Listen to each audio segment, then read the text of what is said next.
आइए बढ़ते हैं आयत नंबर 43 की तरफ। तिलावत करते हैं।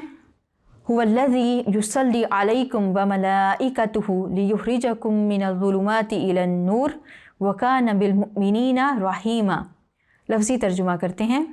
हुवा वही है, अल्लज़ी जो, युसल्ली रहमत भेजता है, अलैकुम तुम्हारे ऊपर, व और मलाइकतुहु फरिश्ते उसके, लियुखरिजकुम ताकि निकाले तुमको, मिन से, अज़्ज़ुलुमाती अंधेरों, इला तरफ, अन्नूरी नूर की, व और काना है, बिलमुमिनीना ईमान वालों के साथ, रहीमा मेहरबान। आइए इस आयत मुबारका का मुहावरा तर्जुमा करते हैं। अल्लाह ताला फरमाते हैं, वही तो है जो तुम पर रहमत भेजता है और उसके फरिश्ते भी, ताकि तुमको अंधेरों से निकाल कर रोशनी की तरफ ले जाए, और अल्लाह मोमिनों पर मेहरबान है।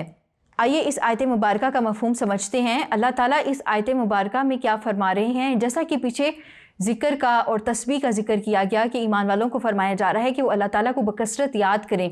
क्यों याद करें? इसलिए याद करें कि उनका रब वो रब है कि जो उन पर रहमत नाजिल करता है, जिसने उन पर इतने सारे इनामात किए हैं। और न सिर्फ ये कि वो अपने बंदे पर रहमत भेजता है, शफ़क़त का मामला करता है, बल्कि उसके फ़रिश्ते भी ऐसे बंदों पर रहमत फरमाते हैं जो अल्लाह का बकसरत ज़िक्र करते हैं। और अल्लाह ताला का ये मोमिनीन पर कितना बड़ा एहसान है कि अल्लाह ताला ने उनको जहालत, गुमराही और ज़ुल्म सितम के अंधेरों से निकाल कर हदायत की रोशनी में उनको दाखिल कर दिया। तो अब मोमिनीन का ये काम है कि वो इस एहसान के बदले के तौर पर अल्लाह ताला को बकसरत याद किया करें।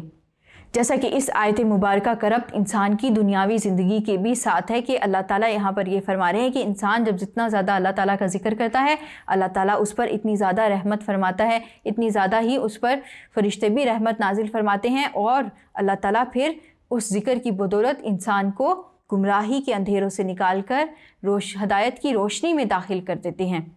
फिर इस आयत मुबारका से उलमाए कराम ये भी मुराद लेते हैं कि उस वक्त में जब कुफ़ार और मुनाफिकीन मुसलमानों पर और रसूलुल्लाह सल्लल्लाहु अलैहि वसल्लम पर तोहमत लगा रहे थे और उनके नाम को, इस्लाम के नाम को ख़राब करने की कोशिश कर रहे थे, तो अल्लाह ताला इस आयत में ये फरमा रहे हैं कि जो कुफ़ार और मुनाफिकीन की सारी जलन कुड़न है और जो उनका हसद है, वो इसी वजह से है कि अल्लाह ताला मोमिनीन पर मेहरबान है। अगर अल्लाह ताला ने मोमिनीन पर रहमत ना की होती, उनको दूसरी उम्मतों पर फजीलत ना दी होती, उनको दुनिया में बरतरी ना दी होती, तो कुफ़ार उनके साथ दुश्मनी ना करते। तो कुफ़ार और मुनाफिकीन का ये जो हसद है या ये जो साजिशें वो करते हैं, वो इसीलिए करते हैं कि अल्लाह ताला मोमिनीन पर मेहरबान है। आगे बढ़ते हैं। अल्लाह ताला ने इस आयत में फरमाया, हुवल्लज़ी युसल्ली अलैकुम व मलाइकतुहु, वही तो है जो तुम पर रहमत भेजता है और उसके फरिश्ते भी। तो यहाँ पर जो लफ्ज़ सलात इस्तेमाल हुआ है, तो सलात का लफ्ज़ जब बंदों के हक़ में अल्लाह की तरफ से इस्तेमाल हो तो इससे मुराद होता है रहमत, मेहरबानी और शफ़क़त। और जब यही लफ्ज़ सलात मलाइका की तरफ से इंसानों के हक़ में हो तो इससे मुराद होता है दुआए रहमत। यहाँ पर आपको युसल्ली अलैकुम का मफ़हूम समझ आया, ये उसका एक मफ़हूम है।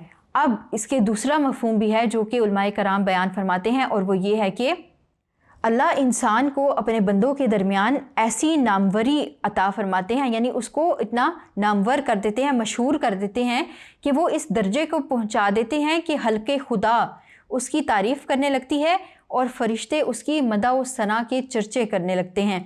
तो अब आप ख़ुद देखिए कि कितनी बड़ी रहमत है कि इंसान जब अल्लाह का ज़िक्र करता है, अल्लाह की अताअत करता है, तो वो अल्लाह ताला के यहाँ कितना अजीम शर्फ़ पाता है। ना सिर्फ ये कि वो अल्लाह ताला के नज़दीक हो जाता है, अल्लाह ताला का कुर्ब हासिल कर लेता है, अल्लाह ताला की निगाहों में अच्छा हो जाता है, बल्कि अल्लाह ताला उसको दुनिया में भी नामवरी अता फरमाते हैं, हल्के खुदा में भी वो मकबूल हो जाता है और वो फ़रिश्तों में भी मकबूल हो जाता है, और फ़रिश्ते भी उसके लिए दुआए रहमत और मग़फ़िरत करते रहते हैं। ये था इस आयत मुबारका का मफ़हूम।